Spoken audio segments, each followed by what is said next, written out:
This video is to tell you about my 5-day Vipassana silent meditation retreat experience.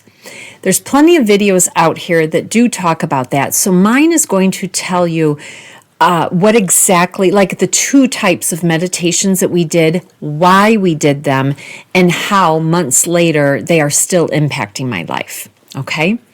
I'm Connie Jo Holmes. I'm the founder of Be You to Be Full Hypnosis and Coaching, and my mission is to teach individuals how to confidently and courageously move from reacting to life to owning your life. And to me, when you can have different experiences in your life and apply them into your life for continual growth and learning, that is how you own your life. And so I want to share this experience with you. So just a little bit about what is a Vipassana silent meditation retreat. Most of them are for 10 days. And the one I went to was for 10 days, but I could only be there for 5. And they made a consideration for me to come in midway through to do that. So most are for 10. And people always ask me, is it really silent? Yes, it's silent.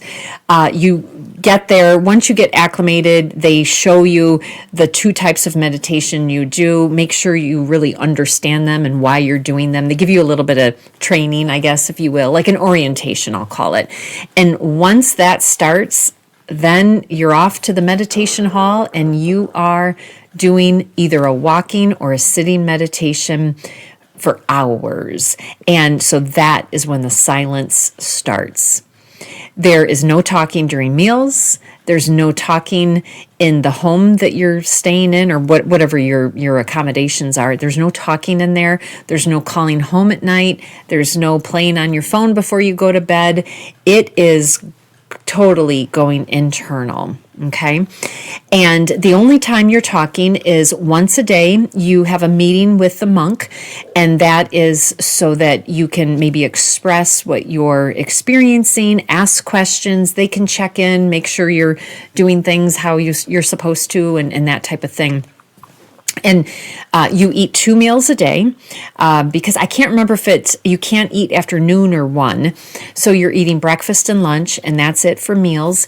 And you are getting up sometime between 4 and 4:30 in the morning because you are in that meditation hall definitely by 5 a.m., if not earlier.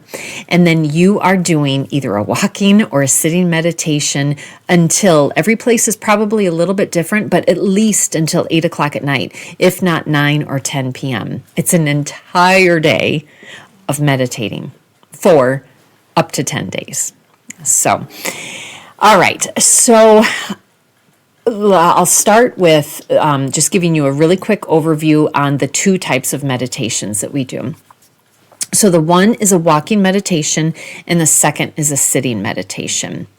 And so the walking meditation, so I'm going to tell you what they are and I'm going to tell you why you do these for hours on end and days on end. So the walking meditation, first of all, is you're standing up and you are looking down at your feet no more than 2 to 3 feet in front of you. And where and when you can close your eyes, once you kind of figure out your walking pattern and you can close your eyes, preferably close your eyes, just so that you can totally go inward.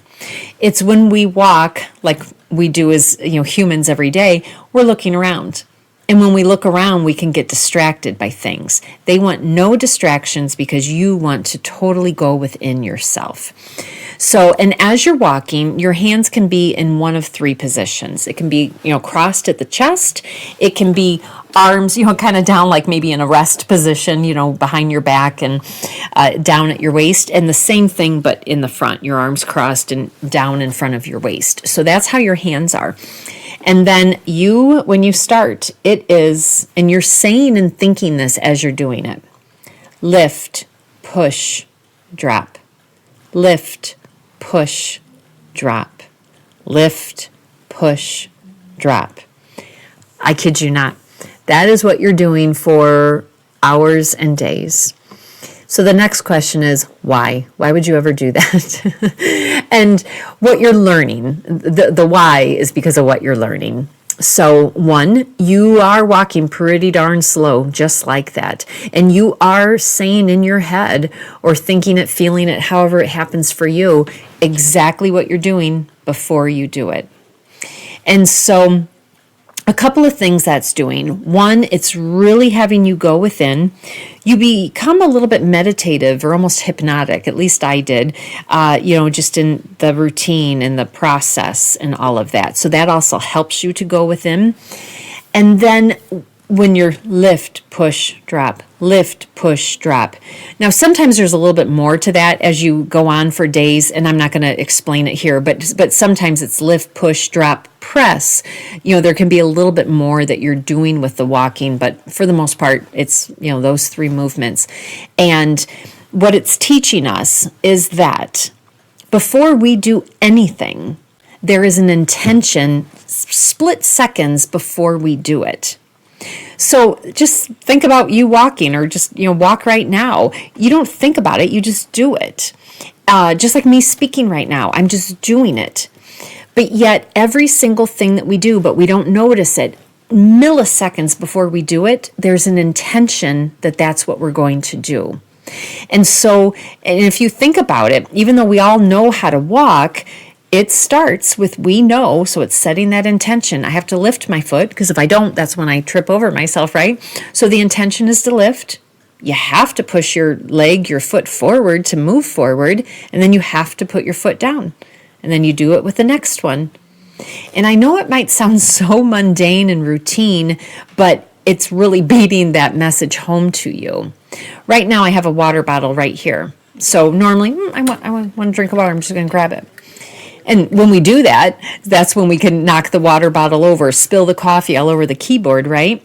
But if you have a water bottle in front of you, you're going to grab it, but we don't even know it. But we have to set the intention that my arm is going to extend out and grab this. My hand is going to squeeze this bottle. My arm is going to pick it up. And again, it's simple. It's so simple and so mundane, but it is teaching us, it taught me to slow down and to remember and know and feel so deeply that everything we do starts with intention. And so that's the biggest thing that I got out of the walking meditation. Now, the sitting meditation. So even though I'm not in a meditative pose in this picture behind me, it's kind of close enough. Like, I think we've all seen those statues of, Buddha, sitting there in the cross-legged position, but Buddha has his foot up on his knee, right?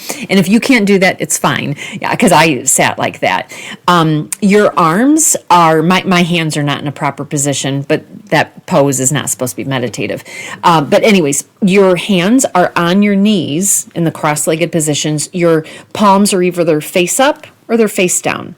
A lot of people think that when you're doing meditation that you need to do something like this.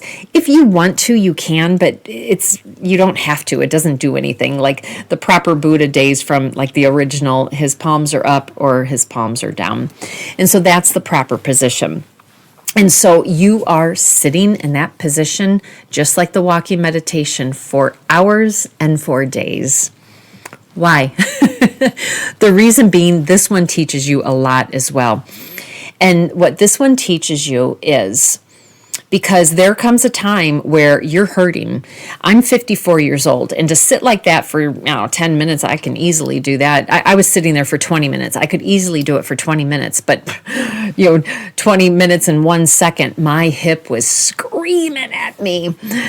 But that's the point. So what's happening when you're sitting in this position, you are, first of all, you're really going within. You're really not even thinking about anything. You're probably focused on your breath, just following that breath in, following that breath out. And there might come a time that you have an itch, but you don't itch it. This is teaching us how we can note things, but we don't have to respond or react to everything. And bear with me here, because this is a big lesson at the end. And so it's similar to, like, okay, I have an itch on my nose. Ooh, my nose itches. But instead of thinking about it and saying my nose itches, I might just note itch, itch, itch. I'm noting that it's an itch, but I'm not claiming that it's my itch. And believe it or not, that itch goes away without you scratching it. It truly does. Eventually that itch might turn into, for me, it was my hip screaming at me. And when that happens, you just note that there's a pain. It's not my pain in my hip, it's a pain. And that's teaching me, that I don't have to connect with it. I don't have to claim it. So it's noting. So it's kind of like, just imagine a cloud coming in, a cloud going out. And that's what we're doing when we are sitting in this pose for minutes or hours on end. There will come a time that no matter how much you note, because I want to tell you, my hip pain, when I noted it, I could probably do that 2, maybe 3 times, and the pain would be there, and then it would go away. It truly, truly would. But then there comes a time that doesn't work anymore, and then it's really screaming at you, and you want nothing more than to move. And that's when you might note desire, desire, desire. But again, it's a desire. It doesn't mean we have to respond to it. And I know you might sit here and listen to this and be like, why would you ever do something like that? But you know what? It really is teaching you something so profound. And just like the walking meditation, they're meditations, but they're different, and they're so intentionally different with the purpose behind it. So with that sitting meditation, what it is teaching us is we do not have to react and respond to every single thing that comes our way. We just simply don't have to. And so think about this. And I've utilized this in my life. This has been so helpful for me. Even though I did this months ago now, I still remember this to this day. So can't you imagine how empowering it would be that just because you might have a thought or a feeling or something like that come in, we don't have to respond to it. We can allow it to come in and go out. So if you periodically have a limiting belief that pops in, I'm not good enough, I'm a fool, I'm silly, I'm stupid, whatever it might be, and if that thought comes in, you don't claim it. It's a thought. You don't think about the thought, because we don't want to think about, oh yeah, there's that familiar thought that I'm not enough. No, we don't think about the thought. We note the thought. There's a difference there, and I know you feel me. So we have a belief system that comes in, I'm not enough. Don't claim it. Don't own it. There's a thought. There's a thought. There's a thought. There's a thought. And the thought goes away. When we don't do that, oh yeah, I'm not enough. Yeah, that's why so-and-so didn't call, because I'm not enough. So then hanging on to that, we claim it, we own it, we validate it. And then in doing that, then we have an emotion that follows it. I feel like crap now. I'm angry, I'm sad, I'm hurt. And then that emotion then can create a certain behavior in us. I'm just going to give up today. Who cares? And so that's not productive, right? And so that is what that meditation taught me. Pain, thoughts, emotions can come in and they can go out. We note, but we don't claim. So I just had to, it's been months. I've been meaning to do this video for quite some time, but I needed to just kind of drop everything and come out with this video and let you know, one, what a Vipassana silent meditation retreat is, the 2 types of meditations that you do, a walking and a sitting meditation, a little bit about them, how you do them, but most importantly, why you do them. Why would someone put themselves through this for 5 or 10 days or whatever it is? And it is because that message is just getting pounded into you, and you do have breakthroughs. It's quite amazing the kind of breakthroughs that you can have in doing this as well, because you're totally going internal. And then a lot of times it's just amazing when you can just let these things drift in and drift out, and you no longer have to claim this stuff that no longer feels good, that no longer is who you are. So, all right, I hope that was helpful. If so, please, if you've been to a Vipassana silent meditation, share your experience, please.